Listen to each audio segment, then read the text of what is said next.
100% Terre vous fait découvrir les merveilles de la nature pour le bien-être de la peau et des cheveux.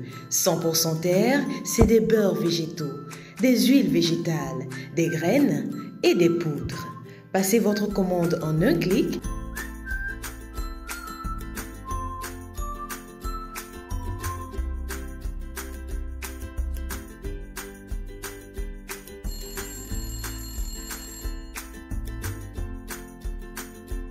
« 100% Terre, le bonheur est dans la nature. 100% Terre, un produit de Terre à Terre Bénin. » Mesdames et messieurs, bonsoir. Bienvenue à cette session d'information consacrée à l'actualité environnementale sur Planète Terre à Terre TV. Ouvrons cette édition par le remaniement ministériel effectué au sein du gouvernement de la rupture. Selon le décret numéro 2023-156 du 17 avril 2023 portant composition du gouvernement, le chef de l'État, Patrice Talon, a procédé à un remaniement au sein de son gouvernement. Au total, on note 3 départs.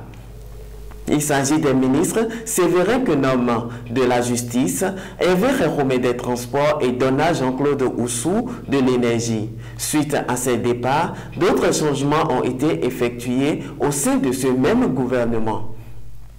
Désormais, le ministère des Transports est confié au ministre José Donato. Il est maintenant le ministre du Cadre de vie et des Transports chargé du développement durable. Par ailleurs, le ministère de l'Énergie est attaché à celui des Mines. Le ministre Seydou Adambi est maintenant en charge de l'énergie, de l'eau et des mines. Du côté de l'énergie, c'est un secrétaire d'État qui est nommé à la tête de ce secteur. Il s'agit de Edouard Dahomey. Au ministère de la Justice, les responsabilités sont désormais confiées à Yvon Détinou. Ce samedi de 10h à 15h au supermarché Le Local à Fidrosset, nombreux étiez-vous au rendez-vous de l'association Les Jardins de l'Espoir pour vous procurer fruits, légumes, aromates écologiques et biologiques. Reportage. Au marché fermier, c'est le bal des fruits et légumes. Plus de 52 variétés de fruits et légumes sont proposées par l'association Les Jardins de l'Espoir. À l'origine était le naturel. Nous avons nommé ce marché fermier l'Éden pour nous faire rappeler vraiment le jardin d'Éden. Il y a une grande diversité de légumes, fruits, de produits, de fruits et de tout ce qui est bon pour vivre sainement et pour être totalement à l'aise et profiter de la nature. Ici, on se sert comme chez soi. 86 grammes. On choisit ses légumes, on les fait peser. Avocat, ça fait combien de kilos? Et la facture est délivrée. J'arrive du Mali où l'accès aux produits biologiques était plus difficile. Donc voilà, j'essayais déjà de manger des produits locaux. Mais ça a été un plaisir pour moi de voir qu'il y avait une initiative avec des produits biologiques au Bénin. Faire ses courses, c'est pas seulement aller acheter des choses, c'est aussi passer un moment, sélectionner les produits, on peut se poser, prendre une collation. Et je trouve que en fait, le lieu est bien choisi et c'est intéressant de proposer aux personnes qui viennent faire leurs courses un lieu pour se poser aussi. Ça peut être un moyen de se poser avec des amis qu'on rencontre ici ou à qui on se donne rendez-vous. Donc j'aime bien la formule. Par quinzaine, les samedis au supermarché Le Local de Fidrosset à Cotonou, le mythe du bio est levé. Nous avons voulu enlever le mythe et faire comprendre aux gens qu'il est possible d'avoir des produits sains, mais à des coûts très réduits et à des coûts comme les prix du marché. C'est aussi une expérience d'avoir le contact avec les producteurs via le marché.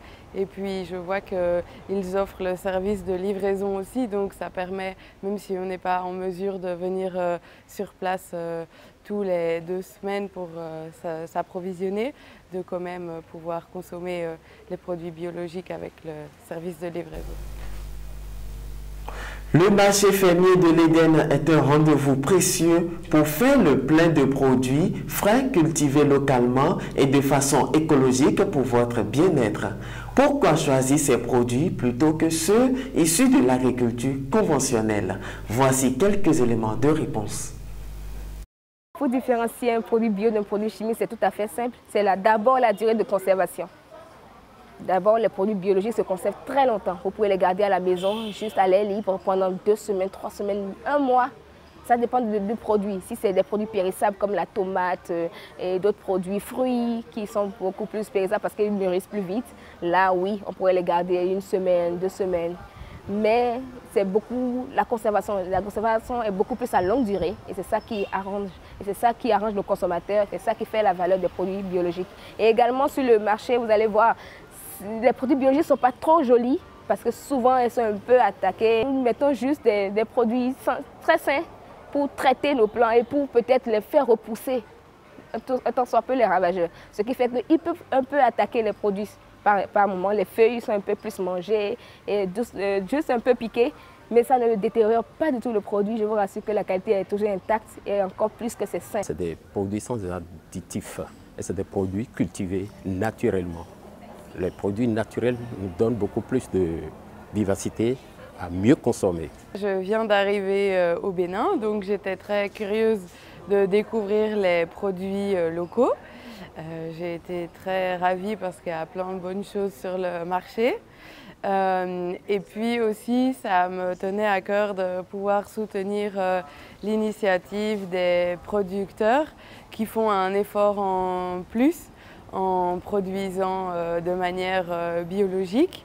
Et en tant que consommateur, c'est un effort qui est apprécié parce qu'on sait que du coup, ce qu'on a dans notre assiette est de meilleure qualité. Ce 17 avril 2023 est consacré à la Journée internationale des luttes paysannes. Cette journée est célébrée en souvenir des 19 paysans tués au Brésil en 1996. C'est aussi l'occasion de compatir aux souffrances de nombreux paysannes et paysans maltraités et tués au quotidien dans le monde. Journée internationale des luttes paysannes, quel est l'intérêt selon vous? La lutte paysanne, c'est tout ce qui est action à mener pour faciliter la tâche quotidienne à ces paysans, ces agriculteurs, éleveurs et tous ceux qui travaillent dans le domaine. Généralement, les gens font de communication sur les chaînes de télévision. En réalité, il n'y a pas eu d'action physique sur le terrain, mais ils parlent donc des stratégies que les producteurs mènent pour pouvoir résister aux contraintes auxquels ils font face dans leur système de production, aussi bien les limites. Concernant le monde paysan, c'est normal qu'il y ait une journée du genre parce qu'il contribue beaucoup au développement de notre pays. Donc parler d'une journée paysanne, c'est une opportunité pour que ceux-là, on puisse penser à leur cas. Avoir une alimentation, c'est grâce au travail quotidien des paysans et des personnes qui cultivent la terre. Et donc d'où l'intérêt de soutenir en fait ces luttes paysannes, même en tant que citadin et même si ça peut paraître un petit peu éloigné de nos préoccupations quotidiennes. Parmi les luttes paysannes, nous avons la dégradation de la terre, nous avons la réduction de la fertilité du sol, où les producteurs développent beaucoup de stratégies pour pouvoir maintenir le niveau de fertilité de leur sol. Il y a aussi le manque de terre. Donc, comment faire pour intensifier l'agriculture, pour pallier au manque de terre. Il y a aussi de plus en plus la lutte contre les changements climatiques. Mesdames et messieurs, ce sera tout pour cette édition du journal télévisé dédié à l'actualité environnementale. Prenez désormais l'habitude de nous suivre sur notre chaîne Terre à Terre Bénin, sur Facebook et sur YouTube et www.planetterraterre.bj, notre web TV. N'oubliez surtout pas de vous abonner, d'aimer et de partager nos vidéos. Contactez-nous également pour la couverture médiatique de toutes vos activités liées à l'environnement. Protégez l'environnement, parce que l'environnement, c'est vous.